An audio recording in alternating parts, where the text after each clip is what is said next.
Everyone, welcome to my channel name study miles with SS. आज हम लोग start करेंगे रिसर्च के स्टेप्स। ओके, रिसर्च में कितने स्टेप्स होते हैं और हर एक स्टेप्स में क्या क्या आपका आता है, वो सारी चीज़ें आज हम डिस्कस करेंगे in this particular video. Okay, so शुरू करते हैं। रिसर्च के स्टेप्स में ये सारे हमारे स्टेप्स हैं। देखिए, किसी किसी बुक में आपका रिसर्च का जो स्टेप्स है 7 स्टेप्स में कंप्लीट कर दिया गया है, किसी में 5 में, किसी में 9-10 गया है, किसी में 6 गया है। तो ऐसा नहीं है कि हर बुक में गलत दिया है आपका सारा सेम, लेकिन किसी बुक में सिर्फ मेन टॉपिक्स आपके दिए हैं स्टेप्स में, और किसी किसी बुक में उन टॉपिक्स को और इलाबोरेट कर दिया है। ओके, किसी में ब्रीफ में है और किसी में बहुत इलाबोरेट कर दिया गया किसी किसी बुक्स में। तो लगभग है सारा सिमिलर, सारे बुक्स में जितने भी स्टेप्स दिए हैं सब आपके सिमिलर है। ओके, लाइक किसी बुक में दिया है सिलेक्ट अ टॉपिक और डिफाइन द रिसर्च प्रॉब्लम, एक ही आपको कर दिया गया है 1। ठीक है, डिफाइन द रिसर्च प्रॉब्लम में ही आता है सिलेक्शन ऑफ टॉपिक, सो उसको अलग अलग ना करके एक में कंबाइन कर दिया है। रिव्यू ऑफ लिटरेचर और डेवलपमेंट ऑफ ऑब्जेक्टिव्स, ये आपका किसी में एक सेकंड स्टेप में ये दोनों इंक्लूड कर दिया गया है। ठीक है, फिर आपका थर्ड स्टेप ये हो गया। फोर्थ स्टेप में आपका रिसर्च डिज़ाइन और सैम्पलिंग इंक्लूड कर दिया है, किसी किसी बुक्स का कह रहे हैं, हर बुक में नहीं। फिर collection and analysis of data एक है, किसी किसी बुक में कलेक्शन ऑफ डेटा का एक और स्टेप है, फिर एनालिसिस ऑफ डेटा का नेक्स्ट एक अलग स्टेप है। तो बस स्टेप्स को तोड़ दिया गया है। ओके, और किसी किसी में इंक्लूड करके दिखाया गया है। सो बस डिफरेंस यही है, वैसे आपके स्टेप सारे सेम है। ओके, सो फर्स्ट स्टेप है हमारा सिलेक्ट अ टॉपिक। टॉपिक को पहले हम क्या करेंगे, सिलेक्ट करेंगे कि हमें किस टॉपिक पे रिसर्च करना है, उसे हम सिलेक्ट करेंगे। ओके, फिर सेकेंड है रिसर्च प्रॉब्लम को डिफाइन करेंगे। नेक्स्ट हमारा आता है review of literature. Don't worry, ये सारी चीज़ें मैं बहुत अच्छे से एक्सप्लेन करूँगी। ओके, बस अभी जस्ट ग्लिम्स दे रही हूँ कि रिसर्च के स्टेप्स में क्या क्या आते हैं। Then we will do this 1 by 1। Okay, review of literature, literature review करते हैं। लाइक रिव्यू ऑफ लिटरेचर में हमारा क्या आता है, हम बुक्स को एनालिसिस करते हैं, जर्नल्स पढ़ते हैं। जिन लोगों ने ऑलरेडी रिसर्च कर लिया है उनकी बुक्स, उनकी जर्नल्स हम पढ़ते हैं, ताकि एक मेरे को रफ आइडिया मिल जाता है कि मुझे रिसर्च कैसे कंडक्ट करनी है। Okay, so this comes under review of literature. Literature की रिव्यू करते हैं हम। ओके, लिटरेचर मतलब लिटरेचर क्या है, एक खुद ही एक सब्जेक्ट है, आप उससे समझ सकते हो। लिटरेचर एक सब्जेक्ट है, इंग्लिश लिटरेचर हम लोग पढ़ते थे ना स्कूल में। सो बस एक सब्जेक्ट है, एक बुक है, एक जर्नल है, जिसको हम रिव्यू करते हैं। Okay, so in this way you can remember this particular point कि इसमें क्या इंक्लूड होता है। देन नेक्स्ट है हमारा डेवलपिंग द ऑब्जेक्टिव्स। ऑब्जेक्टिव्स को हम डेवलप करेंगे, फिर वेरिएबल्स को आइडेंटिफाई करेंगे और हाइपोथेसिस को फॉर्मुलेट करेंगे, मीन्स बनाएंगे। हाइपोथेसिस और वेरिएबल्स का एक अलग क्लास लूँगी, डिटेल में एक्सप्लेन करूँगी वेरिएबल्स और हाइपोथेसिस क्या होता है। ओके, फिर प्रिपरेशन ऑफ रिसर्च डिज़ाइन। ये सारी चीज़ें करने के बाद हम रिसर्च डिज़ाइन बनाएंगे कि हमें रिसर्च को कैसे कंडक्ट करना है। अब हमारा नेक्स्ट स्टेप जो होता है, जो इनिशियल जो सारे स्टेप्स लेने के बाद जो मेरा इंपॉर्टेंट स्टेप्स आता है, वो यहाँ से आता है कि हम रिसर्च डिज़ाइन वो प्रिपेयर करते हैं कि हम अपने रिसर्च को कैसे शुरू करेंगे। ओके, उसका डिज़ाइन कैसे हम क्रिएट करेंगे, कैसे बनाएंगे कि हम एक एक स्टेप आगे जाके और फॉलो कर पाएँ। देन फिर सैम्पलिंग करेंगे। सैम्पलिंग के बाद कलेक्शन करेंगे, डेटा को कलेक्ट करेंगे। फिर डेटा को कलेक्ट करने के बाद उससे एनालिसिस करेंगे, उसको एग्जामिन करेंगे कि जो डेटा हमने कलेक्ट किया है वो सही है कि नहीं है। फिर हाइपोथेसिस को जो हमने बनाया था, जो क्रिएट किया था, तो उसे भी हम टेस्ट करेंगे कि whether that hypothesis is proved to be correct और नॉट। ठीक है, नेक्स्ट होता है carry out generalization and interpretation. सारी चीज़ें करने के बाद हम इंटरप्रेट करेंगे, फिर चेक करेंगे और जनरलाइज करेंगे कि जो हमने रिसर्च किया है वो ऑल ओवर वर्ल्ड में जनरलाइजेबल है कि नहीं है। फिर एंड में हम क्या करेंगे, अपना रिसर्च रिपोर्ट प्रिपेयर करेंगे। ओके, सो ये सारी चीज़ें आती हमारी स्टेप्स ऑफ रिसर्च में। ठीक है, I have just given you a glimpse of these steps. One by one will going to discuss what comes under these steps. Okay, so start करते हैं. फर्स्ट था हमारा सिलेक्शन ऑफ टॉपिक. सिलेक्शन, देखो जब भी कोई रिसर्चर जब भी रिसर्च करने जाता है तो उसके दिमाग में होता है ना कि हाँ हमें किस चीज़ पे रिसर्च करनी है. ऐसे अंधाधुंध बन के तो नहीं रिसर्च करने जाएगा. उसके पास एक पर्टिकुलर टॉपिक होना चाहिए कि वो किस टॉपिक पे रिसर्च करेगा. ठीक है, वो टॉपिक इंटरेस्टिंग भी होना चाहिए और ऐसा होना चाहिए जिसका रिसर्च पहले से नहीं किया हुआ हो. मतलब जो पहले से उस पर्टिकुलर उस सेम टॉपिक पर अगर किसी ने रिसर्च कर लिया है तो फिर उस दोबारा उस टॉपिक पे रिसर्च करने का कोई तुक नहीं है. हाँ, उसके आगे की चीज़ें हम रिसर्च कर सकते हैं, बट अगर सेम चीज़ पे हम रिसर्च कर रहे हैं तो वो बेवकूफ़ी है. सो इसलिए टॉपिक हमारा एकदम नया होना चाहिए, और अगर नया नहीं है, कोई पुराना टॉपिक है, तो उसका फर्दर हमको रिसर्च करना होगा. ओके, जो ऑलरेडी हो चुका है उस पर नहीं. सो फर्स्ट स्टेप हमारा क्या है? First step of research is to choose a topic. Okay, researchers can select a topic of their communities interest. अपने इंटरेस्ट के अकॉर्डिंग वो टॉपिक चूज कर सकता है. The topic should not be too small और too large. Researcher should be familiar with the topic. Topic हमारा ऐसा होना चाहिए, ना तो बहुत बड़ा होना चाहिए ना ही बहुत छोटा होना चाहिए. टॉपिक ऐसा होना चाहिए कि रिसर्चर्स टॉपिक से फेमिलियर है, मीन्स जाना पहचाना टॉपिक है उसके लिए. एकदम नया नहीं है कि जिसका उसको कुछ भी अता पता नहीं है, वो उसने ऐसा टॉपिक चूज़ किया. तो टॉपिक ऐसा भी नहीं होना चाहिए. आपको उस टॉपिक से रिलेटेड थोड़ी बहुत नॉलेज होनी चाहिए. ओके, सो टॉपिक सिलेक्ट करना है फर्स्ट स्टेप. फिर टॉपिक सिलेक्ट करने के बाद हम क्या रिसर्च प्रॉब्लम देखेंगे कि टॉपिक जो मैंने सिलेक्ट किया है उसमें क्या क्या प्रॉब्लम्स ऑलरेडी हैं और क्या क्या प्रॉब्लम्स इसमें और आ सकती हैं. तो उसकी हमको रिसर्च करनी है. तो उसमें हम प्रॉब्लम को डिफाइन करेंगे कि इस पर्टिकुलर रिसर्च जो मैंने टॉपिक जो चूज़ किया है उसमें ये सारी प्रॉब्लम्स हैं और इसी को मुझे रेक्टिफाई करनी है. ओके, सो सेकेंड स्टेप है डिफाइन द रिसर्च प्रॉब्लम. हम प्रॉब्लम को डिफाइन करते हैं.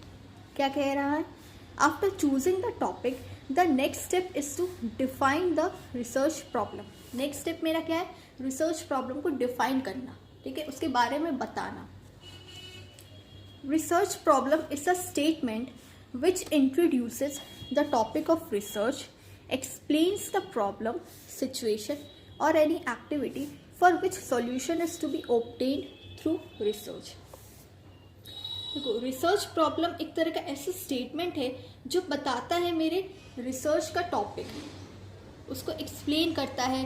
रिसर्च वो जो उस टॉपिक पे क्या क्या प्रॉब्लम्स अराइज हो सकती हैं उसको बताता है, उसके सिचुएशन को बताता है कि ये चीज़ कहाँ एग्जिस्ट हो सकती है, ये जनरलाइजेबल है कि नहीं है.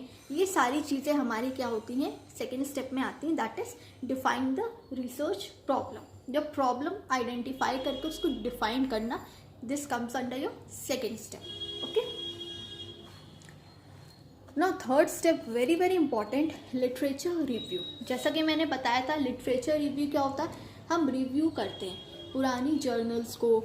जो रिसर्चर जो ऑलरेडी उस टॉपिक पे रिसर्च कर चुके हैं या किसी और भी टॉपिक पे जो लोग रिसर्च कर चुके हैं, तो उनकी हम जर्नल्स पढ़ते हैं, उनकी बुक्स पढ़ते हैं. ओके, एक मेरे को एक आइडिया मिल जाता है, एक जनरल आइडिया मिल जाता है कि लोगों ने, रिसर्चर्स ने जो रिसर्च किया है किसी भी टॉपिक पे वो कैसे किया है, कहाँ से उन लोगों ने डेटा कलेक्ट किया, क्या क्या उन लोगों ने टेक्निक्स यूज़ की, कहाँ से उनको एडवांटेजेस मिले. तो ये सारी चीज़ें कहाँ आती हैं? हमारी लिटरेचर रिव्यू में. इसीलिए कहा गया है जब भी आप रिसर्च करो आपको रिव्यू करना पड़ता है कि आपको एक रफ आइडिया मिल जाएगा. ओके, कि लोग कहाँ कहाँ से डेटा कलेक्ट करते हैं. बुक्स को एनालिस करो, जर्नल्स, डॉक्यूमेंट्रीज एक्सेट्रा. ये सारी चीज़ों को हम लोग को रिव्यू करनी पड़ती है जब भी हम रिसर्च करने जाते हैं. तो okay, it will broaden knowledge in the area of research and also provides clarity. ये क्या होता है? आपकी जो आप जिस पर्टिकुलर एरिया में आप रिसर्च कर रहे हो, एक आपको नॉलेज दे देगा. ठीक है, एक ब्रॉड नॉलेज दे देगा कि हाँ आप इस टाइप से अपना रिसर्च कंडक्ट या कैरी ऑन कर सकते हो. एंड ऑल्सो प्रोवाइड्स क्लैरिटी, और एक क्लैरिटी आपको दिशा प्रोवाइड करेगा. कि हाँ आप इस वे में आप जाके रिसर्च कर सकते हो। ओके, सो इससे बहुत सारी चीज़ें आपको क्लियर होंगी कि लोग कहाँ कहाँ से और कैसे लोग अपना रिसर्च रिपोर्ट तैयार करते हैं, अपना डेटा कैसे कलेक्ट करते हैं, फिर सैम्पलिंग कहाँ से करते हैं, ये सारी चीज़ें आपको पता लग जाएगी लिटरेचर रिव्यू करने पे। Okay, so this comes under third step, very important from the exam point of view. Okay, एक और है 3 steps of LR, that is literature review. 3 steps literature review के क्या हैं? Listing out what is known about the topic. आप जब literature review करोगे सो आप पहले एक नोट तैयार कर लेना, वैसी टॉपिक जो आप टॉपिक के बारे में वो सारी चीज़ें जो आपको पता है, क्योंकि हम लोगों ने फर्स्ट स्टेप में ही पढ़ा था कि researcher should be familiar with the topic. Researcher को अपने टॉपिक से फेमिलियर होना चाहिए, मतलब उसे वो टॉपिक की जानकारी थोड़ी बहुत होनी चाहिए। सो इसलिए कि आपको उस टॉपिक से रिलेटेड क्या पता है आप वो नोट डाउन करो। ओके, फिर एनालिसिंग व्हाट इज़ अननोन, उस टॉपिक के बारे में आपको क्या नहीं पता है या आपको क्या रिसर्च करना है आगे जाके, आप वो नोट डाउन करो। And deciding what researcher will continue to contribute to the field, और फिर ये डिसाइड करना कि रिसर्चर उस फील्ड में आगे जाके क्या कंट्रीब्यूट करेगा। वो जो भी रिसर्च रिपोर्ट तैयार करेगा तो उसमें उसका क्या कंट्रीब्यूशन है, उस पर्टिकुलर रिसर्च करने में उसका क्या कंट्रीब्यूशन है, वो रेडी करना। सो ये सारे स्टेप्स आपके आते हैं लिटरेचर रिव्यू में।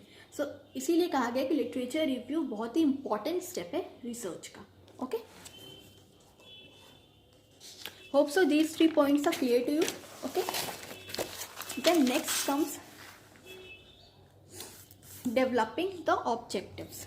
ऑब्जेक्टिव्स को डेवलप करना, ठीक है, मेरा ऑब्जेक्टिव क्या है, मेरा इंटेंशन क्या है, वो सारी चीज़ें बनाना। Research objectives are of 2 types. First is primary objective पहला, and second is secondary objective. Okay, primary objective क्या कहता है? These are the main aims of the study, also known as specific objective. Primary objective क्या होता है आपका? जो आप रिसर्च कर रहे हो, जो भी आपने टॉपिक चूज़ किया है, उसकी जो मेन जो स्टडी होता है, मतलब उस टॉपिक चूज़ करने का मेरा मेन इंटेंशन क्या था, मेन एम क्या था, वो मेरा क्या होता है? प्राइमरी ऑब्जेक्टिव होता है। ठीक है, these are the main aims of the study. इसे क्या कहते हैं हम? स्पेसिफिक ऑब्जेक्टिव्स भी कहते हैं। The other name of primary objective is specific objective, और the other name of specific objective is primary objective. आपको ये दोनों टर्म ही याद होने चाहिए। Okay, then comes next secondary objective. जैसे ही प्राइमरी ऑब्जेक्टिव्स हम अचीव कर लेंगे तो मेरा सेकेंडरी ऑब्जेक्टिव क्या होता है? These provide support for main objectives, also known as general objective. As soon as we achieve our primary objectives, जैसे ही हम अपना प्राइमरी ऑब्जेक्टिव्स को अचीव कर लेंगे तो मेरा सेकेंडरी ऑब्जेक्टिव्स क्या है? एक तरह का सपोर्ट है। ओके, जैसे आपके बॉडी में बहुत सारे सपोर्ट सिस्टम हैं, आपका हार्ट है, आपका लंग्स है, आपका किडनी है, बहुत सारी चीज़ें हैं जो सपोर्ट करती हैं। अगर उनमें से एक भी चीज़ खराब हो गई तो आपके बॉडी में परेशानी होने लगेगी। So in the same way primary objective के लिए भी कौन सपोर्टिव है? Secondary objective. Secondary objective support करता है तो प्राइमरी ऑब्जेक्टिव अपना अचीव कर पाता है, अपना एम अचीव कर पाता है। ठीक है, सो इसलिए both these objectives are very important. Okay, so developing objectives complete हो गया, and this is also known as general objectives. ठीक है, primary objective is known as specific objective and the secondary objectives are known as general objective. Okay, आप इस trick से याद कर सकते हो। लाइक देखो, प्राइमरी में आई है, ओके, सो स्पेसिफिक में भी आई आ जाएगा। ओके, एंड सेकेंडरी में ई है तो जनरल में ई आएगा। So with this trick you can learn कि सेकेंडरी में जनरल है फ्रॉम ई सिमिलर, दोनों में ई सिमिलर है, और प्राइमरी में आई सिमिलर है। ओके, प्राइमरी एंड स्पेसिफिक में। नेक्स्ट है आपका identify variable and formulate hypothesis. ये बहुत इंपॉर्टेंट है। वेरिएबल्स को आइडेंटिफाई करना, पहचानना, और उसके बाद अपनी हाइपोथेसिस क्रिएट करना, हाइपोथेसिस बनाना। ओके, वेरिएबल्स और हाइपोथेसिस क्या होता है? In research, the focus is usually on trying to understand the relationship between two activities. Research में मेन फोकस क्या होता है, दो एक्टिविटीज़ के बीच में रिलेशन बताना कि दोनों, किसी भी दो एक्टिविटीज़ हो सकता है आपका, या दो तरह का आपका वेरिएबल्स हो सकता है, तो उन दोनों के बीच में रिलेशन को बताना। ओके, और to analyze the effect of one activity on another, और एक एक्टिविटी का दूसरे एक्टिविटी पे क्या इम्पैक्ट पड़ता है या क्या इफेक्ट डालता है एक एक्टिविटी दूसरी एक्टिविटी पे, तो इन एक्टिविटीज़ को हम क्या कहते हैं, वेरिएबल्स कहते हैं। Okay, so these activities are known as variables. इसका एक एग्जाम्पल ले लेते हैं, फॉर्मुलेट हाइपोथेसिस नेक्स्ट क्लास में अच्छे से समझाऊंगी। ठीक है, आज वेरिएबल्स देख लो। देखो वेरिएबल्स क्या होता है, फॉर एग्जाम्पल एक स्टूडेंट है, ठीक है, स्टूडेंट ए है, ठीक है, स्टूडेंट ए है, इसका मान लो एग्जाम था फाइनल एग्जाम्स, और यहाँ पर रिजल्ट दे देते हैं। स्टूडेंट ए का फाइनल एग्जाम था और उसका यहाँ पे रिजल्ट है, ठीक है। उसने फाइनल एग्जाम्स के टाइम वो दिन भर सोता रहा, ठीक है, he or she slept the whole day. वो दिन भर सोता रहा अपने एग्जाम्स के टाइम में। सो क्या उसका रिजल्ट पॉजिटिव आएगा, आप खुद ही बताओ। एक बच्चा है जिसका फाइनल एग्जाम्स चल रहा है, ठीक है, और वो अपने एग्जाम के टाइम सारे टाइम वो सोता रहा, वो कुछ भी पढ़ाई नहीं किया, ठीक है, तो क्या वो रिजल्ट में पास होगा, या क्या वो, चलिए अच्छे मार्क्स लाएगा, पास तो चलो उसने पहले उसने पढ़ा होगा थोड़ा बहुत, तो चलो वो पास लटक के हो जाएगा, बट क्या वो टॉप कर पाएगा अपने रिजल्ट में, क्या उसका रिजल्ट पॉजिटिव आएगा उसके अकॉर्डिंग, नहीं आएगा पॉजिटिव। क्यों, क्योंकि वो सारे दिन, वो पूरे दिन भर तो वो सोता रहा, तो उसने पढ़ाई नहीं की। जब उसने पढ़ाई नहीं की तो उसका रिजल्ट कैसे पॉजिटिव आएगा, सो उसका रिजल्ट गड़बड़ा गया। सो इसका जो इफेक्ट है, that he or she slept the whole day, ये जो इफेक्ट है, सोने का जो इफेक्ट है, किस पे असर हुआ, रिजल्ट पे असर हुआ ना। इस एक्टिविटी का इफेक्ट हम किस पे देख रहे हैं, इस एक्टिविटी पे देख रहे हैं। For example this is your activity A, okay, and this one is your activity B. So इस एक्टिविटी का इफेक्ट हमको इस एक्टिविटी पे दिख रहा है, इफेक्ट पड़ रहा है ना, इम्पैक्ट इस एक्टिविटी पे पड़ा। सो यही मेरा क्या हुआ, यही मेरा हुआ वेरिएबल्स, ठीक है। This is variable 1, this is variable 2। अगर एक एक्टिविटी का इफेक्ट दूसरी एक्टिविटी पे पॉजिटिव है या नेगेटिव है या न्यूट्रल है, या दो एक्टिविटीज़ के बीच में किस टाइप का रिलेशन, अगर रिलेशन की बात करेंगे तो नेगेटिव रिलेशन होगा, क्योंकि ये इसने जब पढ़ाई नहीं की तो ये पास कैसे होगा, तो नेगेटिव रिलेशन हो गया। और इसने नहीं पढ़ाई की तो इस वजह से इसका रिजल्ट खराब हुआ है, इसके रिजल्ट पे क्या इम्पैक्ट पड़ा कि ये फेल हो गया। सो ये क्या हो गया, ये इफेक्ट हो गया। सो इसीलिए वेरिएबल्स क्या होता है, वेरिएबल्स में हम दो एक्टिविटीज़ के बीच का रिलेशन देखते हैं, या एक एक्टिविटी का असर दूसरे पे कितना पड़ा, या दूसरी एक्टिविटी का असर पहले पे कितना पड़ा, ये सारी चीज़ें हम इसमें देखते हैं। ओके, सो ये मेरा क्या होता है, वेरिएबल्स होता है, जिसको हम मेजर कर सकते हैं। अब मेजर कर सकते हो ना कि हाँ इसने पढ़ाई नहीं की इस वजह से ये फेल हो गया। ओके, सो ये क्या होता है, ये मेरा वेरिएबल्स होता है।